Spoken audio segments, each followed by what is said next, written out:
Decided to step up following a series of Local 12 News reports. They call themselves River Rats on Attack. The group formed after a story we brought you 2 weeks ago when the new Richmond police chief admitted he's overwhelmed by heroin dealers and users in his village. It's a story you saw only here, and Rich Jaffe joins us live now with what will be the group's first meeting. Hi, Rich. Hi, Cammie. I have to tell you, the response to our stories and the support for the new Richmond police chief has been nothing short of phenomenal. The group that has organized will be meeting here at the Bandstand in just about an hour. They start at 6 o'clock. They already have around 130 members in that group, and their goal is to beat heroin in this village one way or another.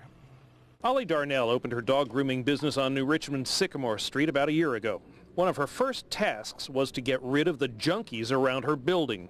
And it was all over the street corners here when I opened this business. Then there would be, dirty needles laying around. And it became personal to me because, I don't want my clients coming in with their dogs and feeling that they've got to be in danger out on the street coming into my business. In less than 2 weeks, Darnell and more than 100 other committed, concerned residents have come together to form an organization called River Rats on Attack.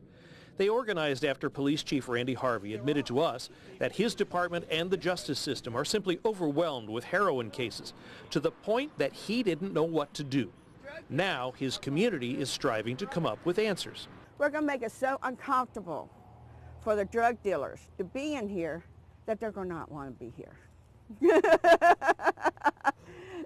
Plain and simple. The River Rats say they're also searching for alternative treatment and counseling for those who want it. Chief Harvey says the outpouring of support and the willingness of his community to help is refreshing and empowering. Initially, it was all about enforcement. It was all about just locking up drug dealers in this and users, and now people are beginning to see that that's not what it's all about. He's even getting support from some of the village heroin users. I've had some quite interesting conversations with these people, and it's through that gives me some direction on how I can help these people in this town.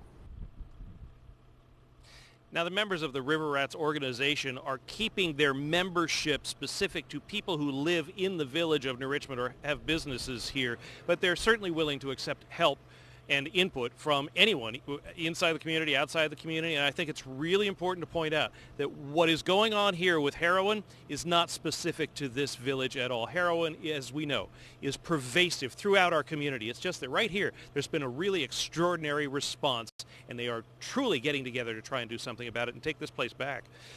In New Richmond, Rich Jaffe, Local 12 News. Cammie? I have to say, Rich, I'm so impressed with the way this community is pulling together. It's really pretty cool.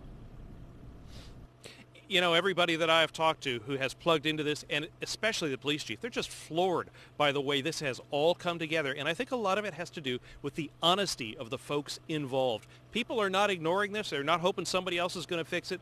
They are dealing with it and going to try and learn how to deal with it, face on themselves. So more power to them. I agree. All right, Rich Jaffe, thank you. And we will have a crew at the River Rats meeting.